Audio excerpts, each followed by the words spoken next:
શહેરના મકરપુરા વિસ્તારમાં આવેલી સરદાર સોસાયટીમાં ગત રાત્રિએ હિંસાના બે અલગ અલગ બનાવો બનતા સમગ્ર વિસ્તારમાં ભારે દહેશતનો માહોલ છવાઈ ગયો હતો. સામસામે થયેલા આક્રમક હુમલાઓમાં અનેક લોકો ઘાયલ થયા છે અને વાહનોમાં તોડફોડ કરવામાં આવી છે. મકરપુરા પોલીસે સમય સૂચકતા વાપરીને બંને જૂથના 14થી વધુ આરોપીઓને ગણતરીના કલાકોમાં ઝડપી પાડી કાયદાનો પાઠ ભણાવ્યો છે.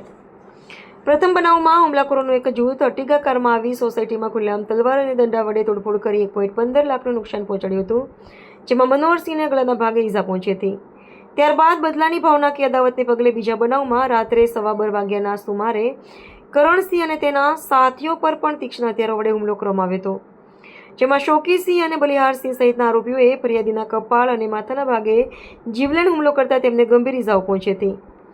બંને ઘટનાઓ અંગે મકરપુરા પોલીસ સ્ટેશનમાં ગુના રજિસ્ટર હેઠળ ભારતીય ન્યાય સંહિતાની ગંભીર કલમો તળે ગુનો દાખલ કરવામાં આવ્યો છે. વડોદરા પોલીસ કમિશનર અને ઉચ્ચ અધિકારીઓના માર્ગદર્શન હેઠળ મકરપુરા પોલીસની ટીમોએ ટેકનિકલ સર્વેલન્સ અને હ્યુમન સોર્સની મદદથી હિંસામાં સામેલ તમામ આરોપીઓને દબોચી લીધા છે.